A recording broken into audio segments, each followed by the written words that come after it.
Biblia inasema wamjuao Mungu wao ni watu ambao wamemwamini Mungu wao, wanamfahamu Mungu wao. Katikati ya jaribu ambalo linaonekana linaweza likamchukua mtu, na mtu anainuka katikati ya jaribu ambalo huwezi kuexpect.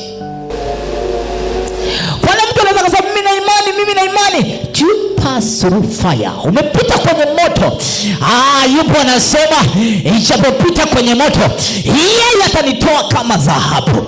Ijapopita kwenye moto. Wala huyu mtu anamwamini Mungu, amepoteza kila kitu kwa wakati mmoja, lakini anaamini unabii ambao ameubeba kwenye maisha yake. Biblia yangu inasema palikuwa na mtu mmoja huko Asho, inamzungumzia kwa habari, inasema mashariki ya mbali, alikuwa anaitwa Ayubu. Alikuwa ni mtu tajiri. Biblia inaanza kumzungumza utajiri wa Ayubu, vitu ambavyo alikuwa anamiliki. Inazungumza alikuwa na watoto 7, alikuwa amefanikiwa. Ayubu kwa siku moja akapoteza utajiri wote. Ayubu kwa siku moja akapoteza watoto wote. Ayubu kwa siku moja, tunasoma kama story, lakini ni mtu ambaye alikuwa ni tajiri kwenye mji, amepoteza kwenye kila kitu, mpaka mke wake mwenyewe anamwambia kufuru Mungu ufe. Marafiki zake wanamwambia Mungu amekupiga kwa sababu wewe ni mwenye dhambi. Wanamwambia iwezekanaje Mungu amwache mtu kwa namna hii? Oh my God. Lakini Biblia inasema baadaye Mungu akabadilisha uteka wa Ayubu. Do you believe? Inakuja, je, una imani?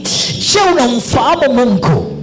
Kama kuna watu tu ambao wako kwenye dini ambazo sio dini, lakini wana imani na kile ambacho wanakiamini, that's why kinawapa matokeo. Unakuta una maneno ya kinabii mengi ambayo unasoma kwenye Biblia, ambao umetamkiwa, ambao umezungumzishwa, lakini hayafanyi kazi kwa sababu ya ukosefu wa imani. Yesu akamwambia, aminini, yote yanawezekana kwa yeye aaminie.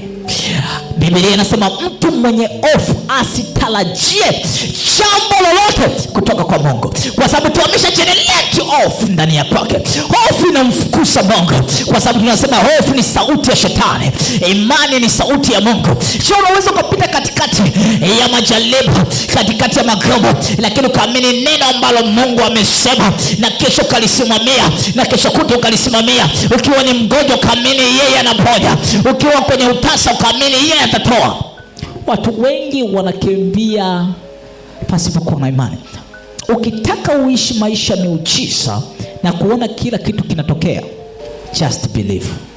Wewe amini tu.